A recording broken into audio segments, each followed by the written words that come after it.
অগ্নিতে, যিনি জলেতে, যিনি বিশ্ব সংসারে প্রবিষ্ট হইয়া আছেন, যিনি ঔষধিতে, যিনি বনস্পতিতে, সেই দেবতাকে বারবার নমস্কার করি। ইয়তো বা ইমানি ভূতানি জায়ন্তে येन जातानि जीवन्ति यत्प्रयन्त्यभिसंविशन्ति तद्विजिज्ञासस्व तद्ब्रह्म। যাহা হইতে এই ভূত সকল উৎপন্ন হয়, উৎপন্ন হইয়া যাহার দ্বারা জীবিত রহে এবং প্রলয়কালে যাহার প্রতি গমন করে ও যাহাতে প্রবেশ করে, তাহাকে বিশেষ রূপে জানিতে ইচ্ছা করো, তিনি ব্রহ্ম। ভয়াদস্যাগ্নিস্তপতি ভয়াত্তপতি সূর্যঃ ভয়াদিন্দ্রশ্চ বায়ুশ্চ মৃত্যুর্ধাবতি পঞ্চমঃ। ইহার ভয়ে অগ্নি প্রজ্বলিত হইতেছে, ইহার ভয়ে সূর্য উত্তাপ দিতেছে, ইহার ভয়ে মেঘ, বায়ু ও মৃত্যু ধাবিত হইতেছে। গত 25 মার্চ ঢাকায় প্রয়াত হয়েছেন সঞ্জিদা খাতুন। বাঙালির সংস্কৃতির ক্ষেত্রে সঞ্জিদা খাতুন ছিলেন এক অসামান্য ব্যক্তিত্ব। তার জন্ম হয়েছিল 4 এপ্রিল 1933। 92 বছরের দীর্ঘ জীবন সম্পর্কে বলতে গেলে গুরুদেব রবীন্দ্রনাথের কথাতেই বলতে হয়, জীবন হয়নি ফাঁকি, ফলে ফুলেছিল ঢাকি। সঙ্গীত সাধিকা হিসেবে তার খ্যাতি ছিল সর্বাধিক। তবে আজ যে আমরা সঞ্জিদা খাতুনের স্মরণে এই মন্দিরে উপনীত হয়েছি, তা শুধু এই একটি কারণে নয়। তার সমগ্র জীবন একটা লড়াইয়ের কথা বলে। সে লড়াই ভাষা সন্ত্রাসের বিরুদ্ধে, মৌলবাদের বিরুদ্ধে, সে লড়াই যে কোনো অসাম্যের বিরুদ্ধে। একদিকে তিনি প্রতিবাদী, অন্যদিকে তিনি একজন দক্ষ সংগঠক। অথচ প্রত্যক্ষ রাজনীতি থেকে তিনি নিজেকে দূরে রাখতে চেয়েছেন সব সময়। বলেছেন, রাজনীতি আমার ক্ষেত্র নয়, সাংস্কৃতিক আন্দোলনই আমার আসল কাজের ক্ষেত্র। বিশেষ করে বাংলাদেশ বা বাঙালির সাংস্কৃতিক স্বাধিকার সংরক্ষণ আমার উপযুক্ত কাজের ক্ষেত্র। সঞ্জিদা খাতুন ছিলেন কাজী মোতাহার হোসেন ও সাজেদা খাতুনের কন্যা। কাজী মোতাহার হোসেন ছিলেন বিশিষ্ট বিজ্ঞানী। তার পারদর্শিতা ছিল পদার্থবিদ্যা, অঙ্ক এবং রাশিবিজ্ঞানে। 20 শতকের তৃতীয় ও চতুর্থ দশকে ঢাকায় বুদ্ধির মুক্তি নামে পরিচিত আন্দোলনের তিনি ছিলেন অন্যতম সংগঠক এবং ওই আন্দোলনের মুখপত্র শিখা পত্রিকার অন্যতম সম্পাদক। বুদ্ধির মুক্তির এই চেতনা সঞ্জিদা তার জীবনের প্রতিটি মুহূর্তে ধারণ করে চলেছেন। তার আত্মজীবনী সহজ কঠিন দ্বন্দ্বে ছন্দে পড়তে গিয়ে যেখানে কয়েকটি মুহূর্ত থমকে দাঁড়াতে হয়, তা হলো তার কলেজ জীবনের বিবরণ। তার কলেজের এক বন্ধু চিন্তিত হয়েছিলেন তার ঘোমটা না দেওয়া দেখে। সঞ্জিদা লিখছেন, আমি যে নিজেকে নারী নয় মানুষ হিসেবে গড়ে তুলছিলাম, সেটা তার বন্ধু পরে অন্যভাবে বুঝেছিলেন। বেগম নামে একটি মেয়েদের পত্রিকার সঙ্গে যোগ ছিল তার সেই বন্ধুর। আর সঞ্জিদা বলছেন, আমি মেয়েদের জন্য আলাদা পত্রিকা বের করার ঘোর বিরোধী। দেখতাম ওতে বেশিরভাগই দুর্বল লেখা ছাপা হতো। জীবনের প্রায় শুরু থেকে তাকে অন্যায়ের বিরুদ্ধে প্রতিবাদী ভূমিকায় দেখা গেছে। সেই শৈশবে শিল্পী কামরুল হাসানের নেতৃত্বে যোগ দিয়েছেন ব্রতচারী আন্দোলনে, কাজ করেছেন মুকুল ফৌজেও। 1952 সালের ঢাকায় ভাষা আন্দোলন যখন পূর্ব পাকিস্তানের সমস্ত বাঙালিকে স্পন্দিত করেছে, তিনি তখন ঢাকা বিশ্ববিদ্যালয়ের ছাত্রী। অবধারিতভাবে সেই আন্দোলনের সক্রিয়ভাবে তিনি যুক্ত হয়েছিলেন। এই সূত্রে একটি ঘটনার উল্লেখ খুবই প্রাসঙ্গিক। 21শে ফেব্রুয়ারি দুপুরে বাসায় ফিরে তিনি ছাত্র হত্যার খবর পান। পরদিন 22 ফেব্রুয়ারি ঢাকায় সবকিছু বন্ধ। তবু সকালে বাসা থেকে বেরোলেন তিনি খোঁজ খবর নিতে। বিকেলে মাকে নিয়ে রওনা দিলেন অভয় দাস লেনের একটি বাসার উদ্দেশ্যে নারীদের প্রতিবাদ সভায় যোগ দিতে।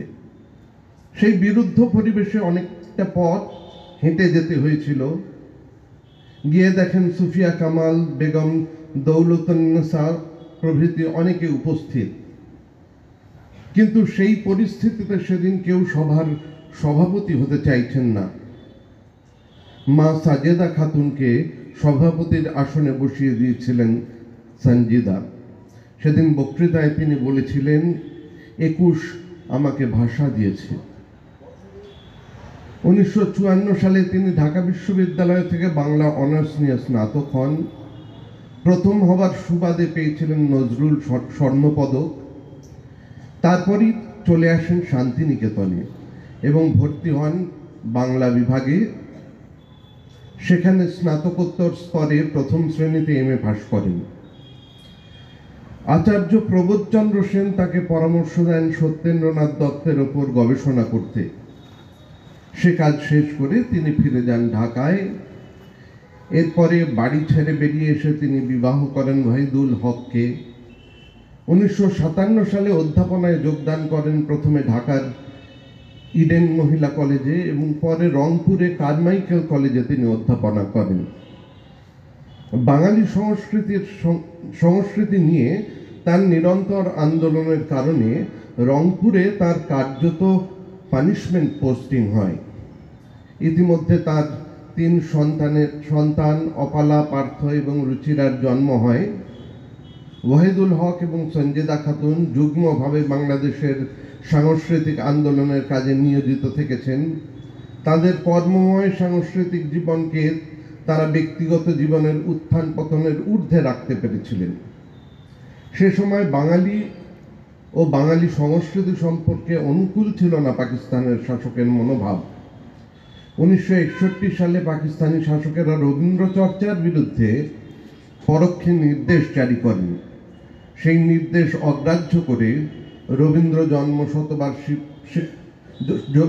জন্ম শতবর্ষ পালনের মধ্যে দিয়ে সূচিত হয় বাঙালি সংস্কৃতির সংগ্রাম। রবীন্দ্র জন্ম শতবার্ষিকী উপলক্ষে নানা অনুষ্ঠান হয়েছিল, তবে কেন্দ্রীয়ভাবে বড় একটি অনুষ্ঠান হয়েছিল ইঞ্জিনিয়ার্স ইনস্টিটিউশনে। দেশের প্রধান শিল্পী ও বুদ্ধিজীবীরা তাতে অংশ নেন। অনুষ্ঠান পালনের পর সংগঠক ও শিল্পীরা একসঙ্গে কাজ করার জন্য একটি নতুন সংগঠন তৈরি করার সিদ্ধান্ত নিলেন। নবগঠিত সেই কমিটির দ্বিতীয় বৈঠকেই সংগঠনের নাম ঠিক হয় ছায়ানট। শুরু থেকেই এই সংগঠনের সামনে ছিল সঞ্জিদা খাতুন, আমৃত্যু ছিলেন তার কর্ণধার।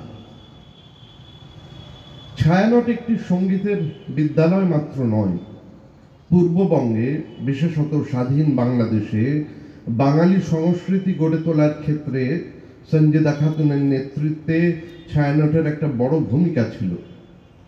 কিন্তু ছায়ানটের প্রথম পর্বের যাত্রা খুব সুখের ছিল না। নানাবিধ কুকথা প্রচার হয়েছে ছায়ানট সম্পর্কে। সঞ্জিদা খাতুনকেও মুখোমুখি হতে হয়েছে নানা বিরুদ্ধতার। একের পর এক আস্তানা পরিবর্তনে বাধ্য হয়েছে ছায়ানট। এ সময়ের কথা একটু তার আত্মজীবনী থেকেই শোনা যেতে পারে। দিনে দিনে কঠিন হলো দিন। এদেশের কিছু পাকিস্তানি মুসলমান যারা নিজেদের বাঙালি পরিচয় মুছে ফেলতে উৎসুক, তারা পশ্চিম পাকিস্তানের কর্তৃপক্ষকে ছায়ানট আর তার অনুষ্ঠান নিয়ে মিথ্যে খবর দিয়ে তাদের কান ভারী করে তুলল। শেখ লুৎফর রহমান একবার পশ্চিম পাকিস্তানে গান গাইতে গিয়ে সেসব শুনে এসে আমাকে বললেন, এ কি ভাই, আমাকে ওরা বলল আপনি নাকি রবীন্দ্র জয়ন্তী অনুষ্ঠানের আগে গলায় আঁচল জড়িয়ে মঞ্চ প্রদক্ষিণ করে এসে রবীন্দ্রনাথের ছবিতে প্রণাম করবার পরে অনুষ্ঠান শুরু করেন? দেখিনি তো কখনো। একের পর এক ধাক্কা আসতে লাগলো ছায়ানটের উপর। আইয়ুব খানের স্বঘোষিত চাকর মোমেন খান নানা বাধা সৃষ্টি করতে লাগলেন। প্রথমে আলী হাসান সাহেবকে জিজ্ঞাসা করা হলো ছায়ানট কেন বাংলা একাডেমিতে ক্লাস করছে। তার মধ্যে আবার 21শে ফেব্রুয়ারিতে আমাকে বাংলা একাডেমির অনুষ্ঠানে গান গাইতে বলা হলে আমি মহানন্দে গীতবিতান খুলে আমার সোনার বাংলা গানখানি আগাগোড়া গাইলাম। স্যার 2-4 দিন পরে আমাকে তার কক্ষে ডেকে পাঠালেন। সেদিন তুমি ওই গানখানি গাইলে কেন? আমাকে সে প্রশ্ন করা হয়েছে। আমার জবাব, স্যার সোনার বাংলা তো আমাদের, আমি সেটা ডিজোন করব কেন? স্যার আমাকে পাকিস্তানি মুসলিম হিসেবে এ গান আমাদের গাওয়া উচিত নয় বোঝাতে চেষ্টা করলেন। আমি বললাম আমি মুসলমান, এটা আমার ব্যক্তিগত পরিচয়, জাতি হিসেবে আমি তো বাঙালি। কিন্তু এইসবেও থেমে থাকেনি ছায়ানট। 1963 থেকে 1966 সাল পর্যন্ত ছায়ানট বিদ্যায়তনে নববর্ষের অনুষ্ঠান নিয়মিত হয়েছে। প্রথমবারের সেই অনুষ্ঠানটির মধ্যে দিয়েই বিদ্যায়তনটির যাত্রা শুরু হয়। 1967 সালের 15 এপ্রিল, পয়লা বৈশাখ, রমনার বটমূলে ছায়ানট আয়োজন করেছিল নববর্ষের প্রথম অনুষ্ঠান। অশ্বত্থ গাছের মূলে এই অনুষ্ঠান অশ্বত্থ পঞ্চবটির একটি। প্রসঙ্গত স্মরণীয়, শান্তিনিকেতনে 1925 সালে উত্তরায়ণ চত্বরে পঞ্চবটি রোপণের মধ্যে দিয়েই শুরু হয়েছিল প্রথম আনুষ্ঠানিক বৃক্ষরোপণ। সঞ্জিদা খাতুন শান্তিনিকেতনে নিজে যে পরে যেখানে থেকেছেন তার নামও পঞ্চবটি। 1971 সালে এই পয়লা বৈশাখের অনুষ্ঠান আয়োজন করা সম্ভব হয়নি। তাছাড়া করোনা মহামারীর জন্য 2 বছর বাদ দিয়ে প্রত্যেক বছর এই অনুষ্ঠান সেখানে পালিত হয়ে এসেছে। 2001 সালে এই অনুষ্ঠানে এক ভয়াবহ বোমা বিস্ফোরণ ঘটে। জঙ্গিরা চেয়েছিল এই উদযাপনকে বন্ধ করে দিতে, কিন্তু তাতে সঞ্জিদা খাতুনের নেতৃত্বে ছায়ানট সেই উদ্যোগ থেকে সরে আসেনি। সঞ্জিদা খাতুন প্রয়াত হয়েছেন, কিন্তু এবছরও সেই অনুষ্ঠানের উদ্যোগে রত রয়েছে ছায়ানট। 1971 সালে মুক্তিযুদ্ধের সময় ভারতবর্ষ থেকে সঞ্জিদা খাতুন নানাভাবে চেষ্টা চালিয়ে গেছেন মুক্তিযুদ্ধকে সহায়তা করবার। তার সভাপতিত্বে স্থাপিত হয়েছে মুক্তি সংগ্রামী শিল্পী সংস্থা। এই সংস্থার পক্ষ থেকে বিভিন্ন অনুষ্ঠান করেছেন কলকাতায়, দিল্লিতে, শান্তিনিকেতনে, বিভিন্ন শরণার্থী শিবিরগুলিতে। 1971 সালে বাংলাদেশ স্বাধীন হল। 1972 সালে তিনি ঢাকা বিশ্ববিদ্যালয়ে যোগ দিলেন বাংলা বিভাগে অধ্যাপিকা হিসেবে। এরপর 1978 সালে তিনি বিশ্বভারতীর বাংলা বিভাগ থেকে পিএইচডি লাভ করেন এবং পরে 1985 সালে শেষ হয় তার পোস্ট ডক্টরাল কাজ, সেটিও বিশ্বভারতীতে। স্বাধীন বাংলাদেশে তার কাজকর্মের প্রসার বাড়ল অনেক। একদিকে তার অধ্যাপনা ও গবেষণা, অন্যদিকে ছায়ানট, জাতীয় সঙ্গীত সম্মেলন ইত্যাদি নানা সাংগঠনিক কাজে তিনি নেতৃত্ব দিয়েছেন। জেলায় জেলায় রবীন্দ্রনাথকে ছড়িয়ে দেবার কাজে অজস্র শাখা তৈরি হয়েছে বাংলাদেশে। 2001 সালে রমনার মাঠে জঙ্গি আক্রমণের পরে তারা উপলব্ধি করেন একেবারে প্রাথমিক স্তর থেকে শিক্ষার ক্ষেত্রটিকে উন্নত করতে না পারলে পরিত্রাণ সম্ভব নয়। এই উদ্দেশ্যে তৈরি হয় নালন্দা স্কুল। শিক্ষা এবং সংস্কৃতি দুটিকে মিলিয়ে দেখবার যে কল্পনা এই স্কুলে, নিশ্চয়ই রবীন্দ্রনাথের শিক্ষা চিন্তা তাকে পুষ্ট করেছিল। সঞ্জিদা খাতুন এও বলেছেন যে একটি স্কুল দিয়ে গোটা দেশকে উদ্ধার করা যাবে না, কিন্তু এই স্কুল হবে একটি আদর্শ যা অন্যেরাও অনুসরণ করতে পারবে। রবীন্দ্রনাথের গ্রামোন্নয়ন প্রকল্পেও যে মূল চিন্তা এটাই ছিল, সেটা আমরা জানি। তার জীবনের মূল ব্রত ছিল বাঙালি সাংস্কৃতিক স্বাধিকার প্রতিষ্ঠার সংগ্রাম। ব্রত কথাটি সচেতনভাবেই ব্যবহার করেছি এখানে, কারণ এই ব্রত শব্দটি নিয়ে তাকে স্বাধীন বাংলাদেশেও কম লড়াই করতে হয়নি। ব্রতচারীর প্রতি তার আকৈশোর আকর্ষণ ছিল। তারই উদ্যোগে বাংলাদেশের বিদ্যালয়ের শিক্ষানীতিতে ব্রতচারীকে সমন্বিত করা হয়েছিল। ব্রত শব্দটির হিন্দু অনুষঙ্গ বাংলাদেশে অনেকের কাছে গ্রহণীয় বলে মনে হয়নি, কিন্তু তিনি বুঝিয়েছিলেন নিষ্ঠা নিয়ে যে কোনো কাজই হলো ব্রত। এই কারণেই হজ যাত্রাকেও বলা হয়ে থাকে হজ ব্রত। তার প্রসাধন, বেশভূষা, টিপ পরা, মাথায় ঘোমটা না নেওয়া, এসবই ওই বাঙালি সংস্কৃতির অঙ্গ হিসেবেই তিনি ধারণ করেছিলেন। এই সূত্রে মনে পড়ে তার আত্মজীবনীর সেই অংশটি যেখানে তিনি জানাচ্ছেন যে ঢাকা বিশ্ববিদ্যালয়ের ছাত্রী হিসেবে যোগদানের সময় তাকে এই মর্মে মুচলেখা দিতে হয়েছিল যে ঘোমটা পরা বাধ্যতামূলক এবং ছেলেদের সঙ্গে কথা বলা যাবে না। তিনি দ্বিধায় পড়েছিলেন, কারণ এই শর্ত না মানলে তার উচ্চশিক্ষা বন্ধ হয়ে যাবে। তিনি লিখছেন, উঠতি বয়সের নবজাগ্রত সম্মান আর স্বাতন্ত্র্যবোধের দরুন মনের এমনই ভাব হয়েছিল যে সেই পাকিস্তান আমলে কলেজের প্রথম ঘড়ি পড়তেই লাইনে দাঁড়িয়ে হালিমা আপার সঙ্গে গলা মিলিয়ে সূরা পড়বার সময়ও ঘোমটা দিতাম না, তবে মাথা নত করে শ্রদ্ধার ভাবে নীরব থাকতাম ঠিকই। আশ্চর্যের বিষয়ে শিক্ষকেরাও এ নিয়ে আমাকে কোনো প্রশ্ন করেননি। এরপর ঢাকা বিশ্ববিদ্যালয়ে ভর্তির আবেদনে ঘোমটা দেওয়ার শর্তে সই করতে গিয়ে বড় দ্বন্দ্বে পড়া গেল। তাই বলে লেখাপড়া বন্ধ থাকাও যে অসম্ভব, চোখ কান বুজে সই করে ফেলতেই হলো শেষ পর্যন্ত। তবে ঘোমটা দিইনি কখনো। আর ছেলেদের সঙ্গে কথা, সে প্রসঙ্গেও নিয়ম রক্ষার ব্যত্যয় ঘটে গিয়েছিল। সঞ্জিদা খাতুন ছিলেন মুক্তির সাধক। যে কোনো রকম আরোপিত বাঁধন থেকে মুক্তি, সে ধর্মীয়, সামাজিক, রাষ্ট্রনৈতিক যাই হোক না কেন। ফলে তার ধর্মগত পরিচয়ের কারণেই হোক আর নারী হওয়ার কারণেই হোক, তার বিশ্বাস থেকে তিনি সরে আসেননি কখনো। তার জীবনে স্বজনে বিজনে, সুখে দুঃখে বিপদে যে আনন্দিত তান তার বন্ধু তার অন্তরে বাজিয়েছেন, তাই বুদ্ধির মুক্তির কথাই বলে, কোনো সাম্প্রদায়িক সংকীর্ণতার কথা নয়।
সঞ্জিদা খাতুন যখন কলেজের শিক্ষার্থী তখনই তিনি আবৃত্তি, অভিনয় ও গানের চর্চা করেছেন। শুরুর দিকে নজরুল গীতি, আধুনিক বাংলা গান ও পল্লী গীতি শিখেছিলেন সোহরাব হোসেনের কাছে। রবীন্দ্রসঙ্গীত প্রথমে শিখেছেন হুসনে বানু খানমের কাছে, পরে শৈলজারঞ্জন মজুমদার, আব্দুল আহাদ, কণিকা বন্দ্যোপাধ্যায়, নীলিমা সেন প্রমুখের কাছে। কলিম শরফির কাছে গান শেখার কথাও তিনি জানিয়েছেন। তবে তার আত্মজীবনী পড়ে বিস্মিত না হয়ে পারি না কথা জেনে যে রেডিওয়ে একাধিকবার সঙ্গীতের অডিশনে তিনি অকৃতার্থ হন। পরে নাটক পাঠের জন্য তিনি প্রথমে অডিশন পাশ করেন, বলা বাহুল্য তারপরে বেতারে সঙ্গীতেরই নিয়মিত শিল্পী ছিলেন তিনি। প্রাথমিক পর্বে রবীন্দ্রনাথের গান তার আলাদা করে দোসর ছিল এমনটা নয়। সব রকম গানই তিনি শুনতেন, গাইতেন। পরবর্তী জীবনেও সব রকম বাংলা গানের মধ্যেই তিনি রস পেয়েছেন। কিন্তু তারপরেও রবীন্দ্রনাথের গান যে তার মূল আশ্রয় ছিল সে কথাও তিনি বলেছেন বারবার। তিনি লিখছেন, অনার্স ক্লাসে রবীন্দ্র কবিতা পড়ে রবীন্দ্রনাথের গানে আকৃষ্ট হয়ে সেই যে রবীন্দ্রসঙ্গীতই হয়ে উঠেছিল ধ্যান জ্ঞান, ওই নিয়েই এই ৮০ বছর পর্যন্ত কাটিয়ে দিলাম। অন্য গানও ভালোবাসি, নজরুলের বহু গান, ডিএল রায়, রজনীকান্ত, অতুল প্রসাদ, লালনের গানও, আরো অনেকের পল্লী গীতি আমার প্রিয়। ভালোবাসতে না পারলে কি সামগ্রিকভাবে বাঙালি সংস্কৃতির আন্দোলনে সম্পৃক্ত হওয়া যায়? রবীন্দ্রনাথের গানের বিষয়ে তিনি ছিলেন শুদ্ধতার সাধক। কিন্তু শুদ্ধতা বলতে কেবল স্বরলিপির আনুগত্য বোঝায় না। বিশুদ্ধ রবীন্দ্রসঙ্গীতের চর্চা প্রবন্ধে তিনি বলছেন, শুধুই স্বরলিপির অনুসরণ করে গান গাইলে কি বিশুদ্ধভাবে রবীন্দ্রসঙ্গীত গাওয়া হবে? তাও নয় বলেই মনে হয়। স্বরের শুদ্ধতা বজায় রাখা জরুরি হলেও সেই গানের সার্বিক উপলব্ধি ছাড়া বিশুদ্ধ রূপায়ণ সম্ভব নয়। একটি গানের বাণী, সুরের প্যাটার্ন এবং ছন্দের বৈশিষ্ট্য সমন্বিত হয়ে নিগূঢ় সৌন্দর্যকে ধরে রাখে। এই তিন অঙ্গকে যত্নের সঙ্গে অনুধাবন করে সাংগীতিক দক্ষতায় নিহিত ভাবৈশ্বর্যকে রূপায়িত করতে হয়। আমার মতন অনেকেই যারা তার কাছে গান শিখবার সুযোগ পায়নি, তাদের কাছে খুব সহজেই তার সঙ্গীত শিক্ষণ পদ্ধতির ছবি ধরা পড়বে ছায়ানটের ডিজিটাল প্ল্যাটফর্মে, যেখানে তিনি গানের মর্ম উদ্ঘাটন করে শেখাচ্ছেন রবীন্দ্রনাথের গান। করোনা মহামারী শুরু হবার আগেই এই দূরশিক্ষণ প্রয়াসে উদ্যোগী হয়েছিল ছায়ানট। ব্যক্তিগত অভিজ্ঞতায় দেখেছি কি বৈজ্ঞানিক পদ্ধতিতে গড়ে উঠেছে ছায়ানটের সঙ্গীত শিক্ষায়তনটি। ছায়ানট সংস্থার মূল মোটো হচ্ছে আপন সংস্কৃতি ও শিক্ষা প্রসারের প্রত্যয়। স্বরলিপিকে একেবারে প্রামাণ্য মনে করতে তার দ্বিধার পরিচয় পাওয়া যায় তার একাধিক লেখায়। একটি লেখা থেকে আমি পড়ি, আমরা রবীন্দ্রনাথের শিক্ষা আবেষ্টনের বাইরে দূরবর্তী শিষ্যরা অন্ধের মতো স্বরলিপি হাতড়ে ফিরি, সঙ্গতি অসঙ্গতির দিকটা সাহস করে ভাবতে পারি না। গান গাইবার সময় স্বরলিপিতে যেখানে থেমে পরের অংশে যাবার নির্দেশ দেওয়া আছে, আমরা ঠিক সেইভাবেই গাই। কিন্তু যখন একটি ছত্রের বক্তব্য শেষ হবার আগেই থামবার বা পরবর্তী অংশ গাইবার নির্দেশ থাকে, তখন কি কর্তব্য? আষাঢ় সন্ধ্যা ঘনিয়ে এলো, গেলরে দিন বই গানে গেলরে দিন পর্যন্ত বলে অন্তরার একলা বসে ঘরের কোণে এবং সঞ্চারীর হৃদয়ের মধ্যে ঢেউ দিয়েছে বলবার নির্দেশ রয়েছে স্বরবিতানের ৩৭ নম্বর খণ্ডে। গেলরে দিন বললেও একরকম বিরাম হতে পারে ঠিকই, কিন্তু মন যে চায় বাঁধন হারা বৃষ্টি ধারা ঝরছে রয়ে রয়ে পর্যন্ত গিয়ে পরের অংশে যেতে, সে কি যেতেই পারবো না? এই স্বরলিপিতে গানটি একতালে বাঁধা আছে, তবে ঝরছে রয়ে রয়ে গিয়ে পরের লাইনে গেলে তালভঙ্গ হয় না। তবে এই একই গানের দাদরাতে বাঁধা স্বরলিপি আছে আবার কেতকী তথা স্বরবিতান 11 নম্বর খণ্ডে। সে বইতে আসার সন্ধ্যা ঘনিয়ে এলো বলে অন্তরা আর সঞ্চারিতে যাবার নির্দেশনা। এরকম গাইতে ভালোই লাগে, কিন্তু 1357 সালের সংস্করণ 11 নম্বর স্বরবিতানে যে নির্দেশ রয়েছে তাতে আরো গোলমাল লেগে যায়।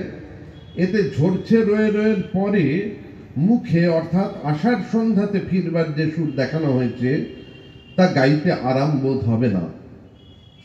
এরপর তার সিদ্ধান্তটি চমৎকার। স্বরলিপি দেখে গাইলেও কাণ্ডজ্ঞান জাগ্রত রেখে গানের গভীরে প্রবেশ করবার সেই ধারাই মনে হয় বিশুদ্ধভাবে রবীন্দ্রসঙ্গীত গাইবার প্রকৃষ্ট পথ।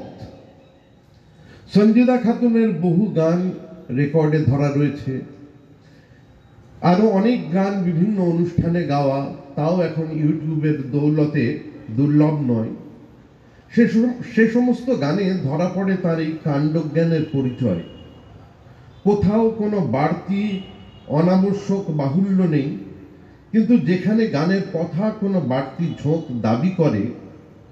দাবি করে গানের ভাবটিকে স্পষ্ট করে তুলতে কোনো অলঙ্করণ, তা ভাবের রসে সিঞ্চিত হয়ে প্রকাশ পায় তার গানে। গান শেখাতে গিয়ে তিনি জোর দিয়েছেন বাণীর উপর। গানটি পড়তেন বারবার, ব্যাখ্যা করতেন তার ভাববস্তু। তার স্বীকারোক্তিতেই আমরা জেনেছি যে ঢাকা বিশ্ববিদ্যালয়ে ভর্তি হয়ে সৈয়দ আলী হাসানের রবীন্দ্র কবিতার ক্লাস শুনে তার রবীন্দ্রনাথে অনুরাগী হয়ে ওঠা। রবীন্দ্রনাথের কবিতার মধ্যে দিয়ে রবীন্দ্রনাথের গানের জগতে তার আগ্রহ, ফলে গান শুধু গান নয়, কবিতা হয়ে উঠেছে তার কাছে। গীতবিতানের ভূমিকায় রবীন্দ্রনাথ বলেছিলেন, সুরের সহযোগিতা না পেলেও পাঠকেরা গীতিকাব্য রূপে এই গানগুলি অনুসরণ করতে পারবেন। রবীন্দ্রনাথের গানের সুর, তাল, লয় এই সমস্তই তিনি দেখেছেন গানের কথার সহচর হিসেবে। কাব্যটিকে ফুটিয়ে তোলার সাঙ্গীতিক কৌশল গানের ভাবটিকেই গভীর করে তোলে। তার গাওয়া আসা যাওয়ার পথের ধারে, দাঁড়িয়ে আছো তুমি আমার গানের ওপারে, আমায় ক্ষম হে ক্ষম, জীবন যখন শুকায় যায়, এবার দুঃখ আমার অসীম পাথার, বিনা বাজাও মম অন্তরে, কেন জাগে না আমার যা আছে, ঝরা পাতা গো প্রভৃতি গান তার কণ্ঠে আশ্চর্য রূপ পেয়েছে। তবে রবীন্দ্রনাথের সব গানই যে তিনি সমানভাবে পছন্দ করতেন এমন নয়। নিজের মানসিকতার তীব্রতা তার গান নির্বাচনে বড় প্রভাব ফেলেছে। তিনি বলেছেন, চিরবন্ধু চিরনির্ভরর মতন গভীর আত্মনিবেদনের গান তাকে ততটা টানে না। অবশ্য শুধু সঙ্গীত সাধক হিসেবেই তাকে বিচার করা চলে না। বিশেষ করে রবীন্দ্রনাথের গানকে তিনি অস্ত্র করে তুলেছিলেন তার সামূহিক সংগ্রামে। কলেজ জীবনে তার কৃশ শরীর নিয়েও পাকিস্তানি উইমেন্স ন্যাশনাল গার্ডে যোগ দিতে আগ্রহী হয়েছিলেন ট্রেনিং শেষে একটা পিস্তল পাবার আশায়। সেই গার্ডে ভর্তি হবার একটা শর্ত ছিল, কাশ্মীর সীমান্তে যুদ্ধে যেতে সম্মত হতে হবে। পিতার কাছে এই বিষয়টি উত্থাপন করলে যুদ্ধে যাবার কারণে তিনি সম্মত হননি, কিন্তু মায়ের কাছে আবেদন করে শেষ পর্যন্ত পিতাকে রাজি করাতে পেরেছিলেন। কিন্তু ট্রেনিংয়ের তীব্রতা তার সহ্য হয়নি। শেষ পর্যন্ত এই পিস্তলের আশা তাকে ছেড়ে দিতে হয়েছিল। কিন্তু গানেই তিনি খুঁজে পেয়েছিলেন তার অস্ত্র। মুক্তিযুদ্ধের পরিপ্রেক্ষিতে তিনি বলেছিলেন, আমরা গান নিয়ে যুদ্ধ করেছি। সে গান বলা বাহুল্য, ইংরেজি গান নয়, কিন্তু তার কার্যকারিতা কতটা তীব্র সেটা বাংলাদেশের মুক্তিযুদ্ধের ইতিহাস পর্যালোচনা করলে বোঝা যায়। প্রসঙ্গত 55-56 সালে বঙ্গবন্ধুর ডাকে তিনি গেয়েছিলেন আমার সোনার বাংলা আমি তোমায় ভালোবাসি। শেষ পর্যন্ত এই গানই হয়ে ওঠে স্বাধীন বাংলাদেশের জাতীয় সঙ্গীত। তার তত্ত্বাবধানে যে সমস্ত রবীন্দ্রসঙ্গীত শিল্পী অত্যন্ত যত্নের সঙ্গে গান করছেন, আশা করি তার ঐতিহ্য তারা বহন করবেন। একসঙ্গে অনেক উত্তরাধিকারী তৈরি করে যেতে পারাটা নিশ্চয়ই তার একটি বিরাট কৃতিত্ব।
সঞ্জিদা খাতুন ছিলেন বাংলা সাহিত্যের ছাত্র এবং পরে অধ্যাপক।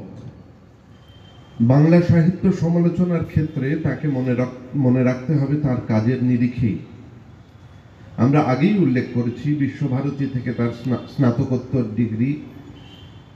সেই সময় তিনি ডিজার্টেশন পেপার হিসেবে রচনা করেছিলেন সত্যেন্দ্রনাথ বিষয়ক তার গ্রন্থটি। পরে বিশ্বভারতীতেই ফিরে এসে সম্পন্ন করেন তার পিএইচডি, যার নাম ছিল রবীন্দ্রসঙ্গীতের ভাব সম্পদ। আবার 1983 থেকে 1985 সালে রচিত হয় তার পোস্ট ডক্টরাল অভিসন্দর্ভ ধ্বনি থেকে কবিতা। এই তিনটি রচনা তার জীবনের শ্রেষ্ঠ সারস্বত কীর্তি। ফলে তার জীবনে বিদ্যাচর্চার সঙ্গে সম্পৃক্ত হয়ে আছে শান্তিনিকেতনের কথা। তার গ্রন্থের সংখ্যা প্রচুর, কিন্তু তার মধ্যে সামগ্রিক সারস্বত সাধনায় এই তিনটি গ্রন্থ বিশেষ গুরুত্ব রাখে। সত্যেন্দ্রনাথকে নিয়ে তার যে গবেষণা, সেটি গ্রন্থরূপ পায় 1958 সালে। প্রাথমিকভাবে সত্যেন্দ্রনাথকে নিয়ে গবেষণা করার খুব একটা আগ্রহ তার ছিল না। সত্যেন্দ্রনাথকে ছন্দের জাদুঘর মনে করা হয়। সেটাকে অনেকের মতোই তিনিও তার কাব্যের সীমাবদ্ধতা বলেই মনে করতেন, কিন্তু প্রবোধচন্দ্রের আদেশ শিরোধার্য করে তিনি এই কাজে অগ্রসর হন এবং সেই সূত্রেই উপলব্ধি করেন সত্যেন্দ্রনাথের গুরুত্ব। রবীন্দ্রনাথ নামক একটি প্রতিষ্ঠানের চূড়ান্ত সার্থকতার দিনে যে কবির জন্ম, তার বিচার করাটা বাস্তবিক খুব কঠিন, কারণ রবীন্দ্রনাথের প্রভাব এড়িয়ে চলা তার পক্ষে কঠিন। সত্যেন্দ্রনাথকে তার যথাযথ পরিপ্রেক্ষিতে বিচার করে সঞ্জিদা খাতুন লিখছেন, ছবি ও গান তার কাব্যের অন্যতম প্রধান অঙ্গ। সত্যেন্দ্র কাব্যের সমালোচনা করতে গিয়ে অনেকেই তার এই বৈশিষ্ট্য সম্বন্ধে প্রশ্ন তুলেছেন। তাদের অভিযোগ, সত্যেন্দ্র কাব্যে গভীরতা নেই। কোন দেশের কাব্যেই সে সময় গভীর সুর ধ্বনিত হয় না। সত্যেন্দ্রনাথ দার্শনিক কবি রবীন্দ্রনাথের যুগে জন্মগ্রহণ করার ফলেই তার সম্বন্ধে ওই প্রশ্ন উঠেছে। সত্যেন্দ্রনাথের কবি প্রকৃতির বৈশিষ্ট্য সকলকে অভিভূত করলেও তার যথার্থ কারণ তারা ধরতে পারেননি। সত্যেন্দ্রনাথ রবীন্দ্রনাথ নয় বলেই রবীন্দ্রনাথের পর জন্মগ্রহণ করেও বাংলা সাহিত্যে এতখানি প্রতিষ্ঠা পেয়েছেন। সত্যেন্দ্রনাথের এত প্রশংসার পরেও তার বিশ্লেষণ সম্পূর্ণ নিরপেক্ষ ছিল। তিনি সিদ্ধান্ত করছেন, তবে এই প্রকৃতির ফলে কবি হিসেবে হয়তো তিনি অমরত্বের দাবি করতে পারেন না। রবীন্দ্রসঙ্গীতের ভাব সম্পদ নিয়ে তার পিএইচডি গবেষণা, এরও তত্ত্বাবধায়ক ছিলেন প্রবোধচন্দ্র সেন। এই গ্রন্থটিতে রবীন্দ্রনাথের গানকে তার ভাবগত মূল্যে বিচার করেছেন তিনি। তার বিচার পদ্ধতি নিয়ে বিস্তারিত আলোচনা না করে একটু অংশ উদ্ধৃত করা যেতে পারে, যাতে বোঝা যাবে তার স্বকীয়তা। তার গানের আলোচনা করতে গিয়ে বলেছি যে তিনি গভীরভাবে রবীন্দ্রনাথের গানগুলিকে সাহিত্য মূল্যে বিচার করতেন এবং এই গ্রন্থে তার বিস্তারিত ব্যাখ্যা রয়েছে। তিনি লিখছেন একটি গান প্রসঙ্গে, তোমারই ঝর্ণা তলার নির্জনে মাটির এই কলস আমার ছাপিয়ে গেল কোন ক্ষণে। এই গানের বাণীকে তাৎপর্যে উদ্ভাসিত করবার জন্য কোনো স্থলে অব্যবহিত অর্থ প্রকাশের সুরের বিশেষ যত্ন রয়েছে। আবার পাশাপাশি রয়েছে সুরের খেলা, তানের লীলা উচ্ছল গতি ঔজ্জ্বল্য বিকীর্ণ করে। কিন্তু ভেবে দেখলে যে সুরে বাণী উচ্চারণ বিশিষ্ট হয়, তা সুচারুভাবে বলবার পর তানে উচ্ছ্বসিত হওয়ার যেন অবসর বিনোদনের মতো। যত্নের ভাবটিকে চারপাশে তান সুদৃশ্য নকশা এঁকে দেয়, ভাবটিকেই প্রধান করে তুলবে বলে। নির্জন ঝর্ণাতলায় মনের পাত্র যখন কানায় কানায় ভরে উঠছে, তখন চিত্তকে প্রয়োজন ছাপিয়ে যাওয়া অসীম সুরের ধারায় স্নান করবার বাসনা। দিনের প্রয়োজনে তৃপ্তি অতৃপ্তি থেকে মনকে মুক্ত করবার সিদ্ধান্ত ক্লান্তির অস্তিত্ব সূচিত করে। সুরের ফুলকারি মনের তাপ বিমোচনের আবহ সৃষ্টি করতে থাকে। মেটে বা নাই মেটে তা বলতে সুরে ঘনীভূত বেদনা ভাব্য আত্মার পরে বলবার কারুখচিত সুরে নিবৃত্তি খোঁজে। সব মিলিয়ে সুরের কারুকার্যে তানের গতিতে উৎসাহ সঞ্চার হয়, আর দৈনন্দিনতার ঊর্ধ্বে উঠবার তত্ত্ব সুরের গতিতে ছন্দিত হয়ে মনকে পদে পদে ভারমুক্ত করতে থাকে। শুধু এটুকু নয়, আরো অনেক কথা এই একটি গান থেকে মনে জাগতে পারে। এরকম এক একটি গানের ভাষা ও অলঙ্করণ, ছন্দ ও সুরের সামগ্রিক সৌন্দর্য অখণ্ড ভাব সম্পদ রূপে মনে আভাসিত হয়। ধ্বনি থেকে কবিতা হয়তো তার সবচেয়ে অভিনব এবং বিতর্কিত বইও বটে। বাংলা ভাষার ধ্বনির যে একটা অর্থগুণ আছে, সে কথা বিস্তারিতভাবে রামেন্দ্র সুন্দর ত্রিবেদী দেখিয়েছিলেন। মূলত সেই আদর্শ অনুসরণ করে বিষয়টিকে কবিতার বিশ্লেষণে প্রয়োগ করবার এই যে প্রবণতা, তা অত্যন্ত আধুনিক একটি মনের পরিচয় বহন করে। ভাষাতাত্ত্বিকভাবে বিষয়টিকে বৈজ্ঞানিকভাবে প্রথম নির্ধারণ করেন রোমান ইয়াকবসন 1941 সালে। তার ডিস্টিংটিভ ফিচার্সের আলোচনায় প্রত্যেকটি ধ্বনি চরিত্র নিয়ে তিনি কথা বলেছেন। 1968 সালে মরিস হালে এবং নোয়াম চমস্কি ধ্বনি বা ফোনিমকে অনেকগুলি বাইনারিতে শনাক্ত করেন। বিষয়টিকে কবিতা পাঠের ক্ষেত্রে যখন শৈলী তত্ত্বগতভাবে দেখা হয়, তাকে বলে ফোনো এস্থেটিক্স বা ধ্বনি নন্দন তত্ত্ব, যাতে বলা হয় শুধু শব্দেরই নয়, ধ্বনিরও কিছু অর্থ থাকে যা কবিতায় ধরা পড়ে। বিষয়টিকে তাত্ত্বিকভাবে উপস্থাপন করেছেন ডেভিড ক্রিস্টাল তার একটি প্রবন্ধে, যার নাম ফোনো এস্থেটিক্যালি স্পিকিং। এই প্রবন্ধটি প্রকাশিত হয়েছিল 1995 সালে, সঞ্জিদা খাতুনের গবেষণার 10 বছর পরে। এই আলোচনা থেকে এটুকু স্পষ্ট যে হ্যালি এবং চমস্কি যেভাবে ধ্বনিকে ভেঙেছিলেন, সেই পদ্ধতিকে কাব্যচর্চার পদ্ধতি হিসেবে গ্রহণ করাটা সঞ্জিদা খাতুনের মৌলিক কৃতিত্ব, যদিও তার কিছু কিছু প্রয়োগ শুধু পাশ্চাত্য সাহিত্য আলোচনায় নয়, বাংলা সমালোচনাতেও শুরু হয়ে গেছে আগেই। ধ্বনির স্বকীয় গুণ শীর্ষক অধ্যায়ে তিনি তার বিস্তারিত আলোচনা করেছেন।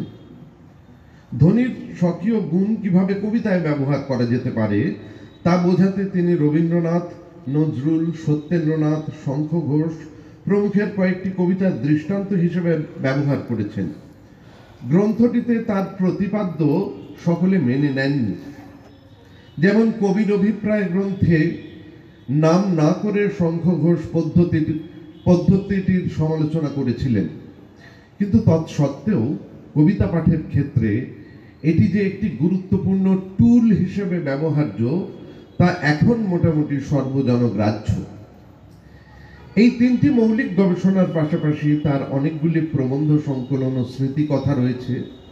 প্রবন্ধ সংকলনগুলি প্রধানত রবীন্দ্রনাথ কেন্দ্রিক: রবীন্দ্রনাথ বিবিধ সন্ধান, রবীন্দ্রনাথ এবং রবীন্দ্রনাথ, রবীন্দ্রনাথের হাতে হাত রেখে, রবীন্দ্রনাথ তার আকাশ ভরা কোলে, রবীন্দ্রসঙ্গীত মননে লালনে, রবীন্দ্র বিশ্বাসে, মানব অভ্যুদয় ইত্যাদি। বিশেষ করে উল্লেখ করতে হয় তার স্মৃতি কথাগুলির। সহজ কঠিন দ্বন্দ্ব ছন্দ বইটির কথা বারবারই উল্লেখ করেছি।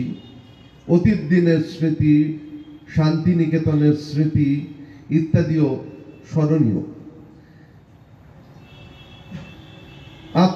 আত্মজীবনী রচনার ক্ষেত্রে তিনি অকপট, নিজে যেমন দেখেছেন তেমনই বলেছেন।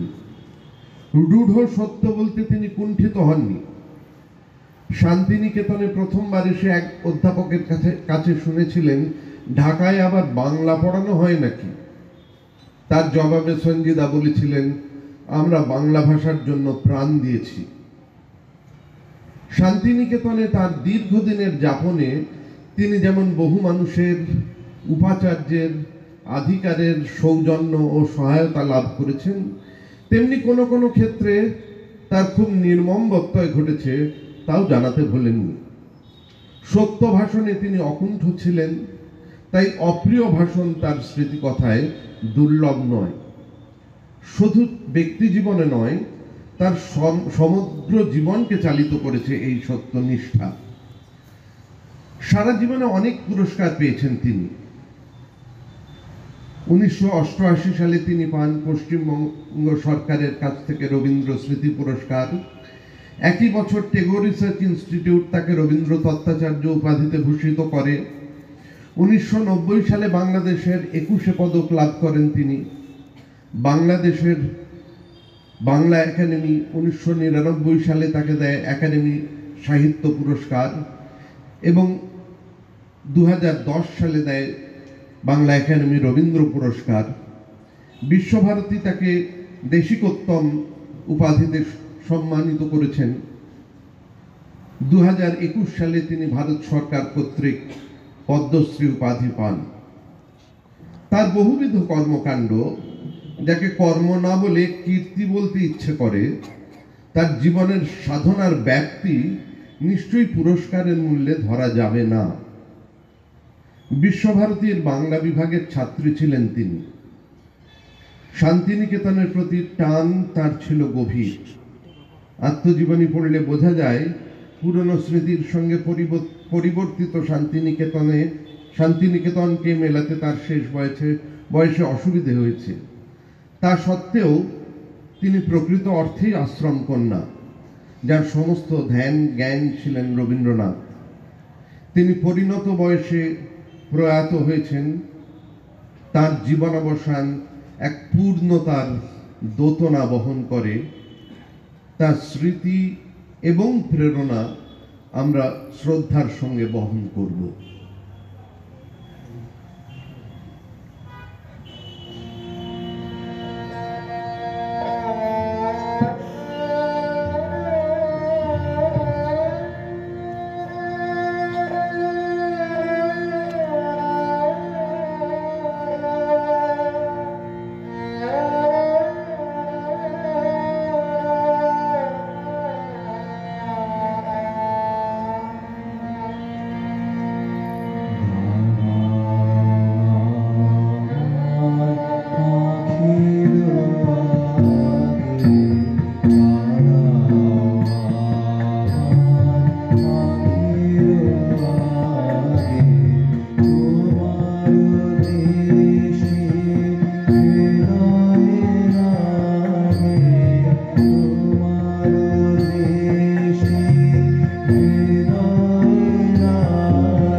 থাকিয়া ভুবন ছাড়িয়া জীবন বেড়িয়া দাঁড়াও যেখানে বিরহিয়ে গিয়া তোমারি লাগিয়া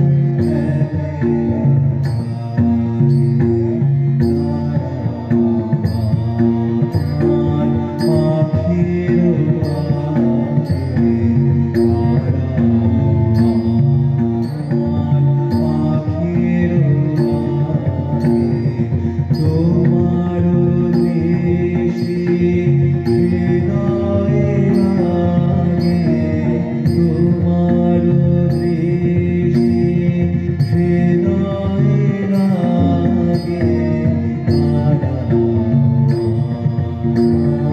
পাখির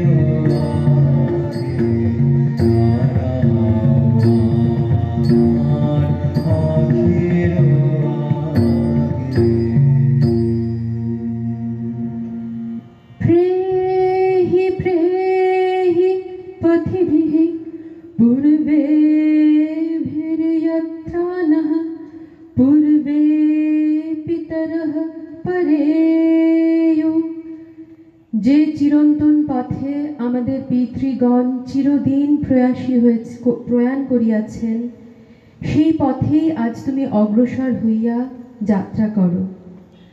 পরেতু মৃত্যুরমৃতং ন এইতু, মৃত্যু আমাদের নিকট হইতে অপগত হোক, আমাদের নিকট অমৃত আবির্ভূত হোক। আনন্দাধ্যেব খল্বিমানি ভূতানি জায়ন্তে আনন্দেন জাতানি জীবন্তি আনন্দ প্রয়ন্ত্যভিসংবিশন্তি। আনন্দ হইতেই এইসব সমুৎপন্ন, আনন্দের মধ্যেই এইসব জীবিত রহে এবং আনন্দের মধ্যেই গমন করিয়া বিলীন হয়। असतो मा सद्गमय तमसो मा ज्योतिर्गमय मृत्योर्मामृतं गमय आविराविर्म एधि रुद्रयत्ते दक्षिणं मुखं तेन मां पाहि नित्यम्। অসৎ হইতে আমাকে সৎ স্বরূপে লইয়া যাও, অন্ধকার হইতে আমাকে জ্যোতি স্বরূপে লইয়া যাও, মৃত্যু হইতে আমাকে অমৃত স্বরূপে লইয়া যাও। হে সপ্রকাশ, আমার নিকট প্রকাশিত হও। রুদ্র, তোমার যে প্রসন্ন মুখ, তাহা দ্বারা আমাকে সর্বদা রক্ষা করো। ওম শান্তি শান্তি শান্তি। ওম তৎসৎ।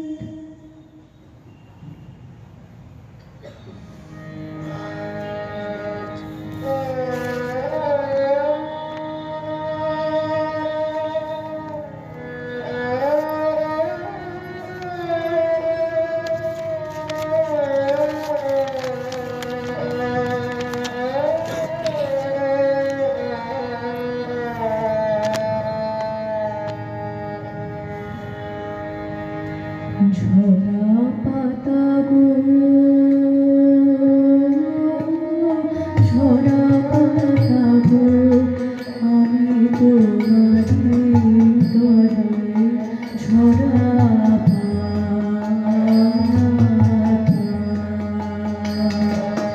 ঝরা পাতা গো,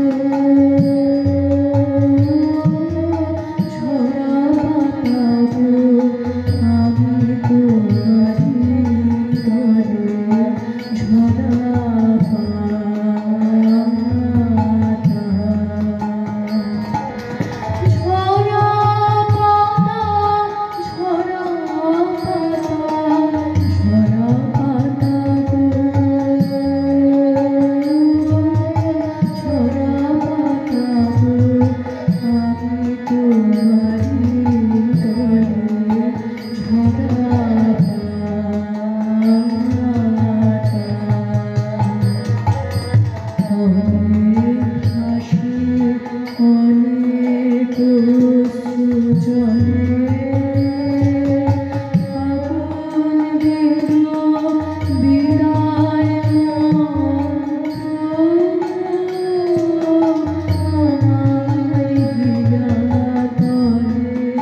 ঝরা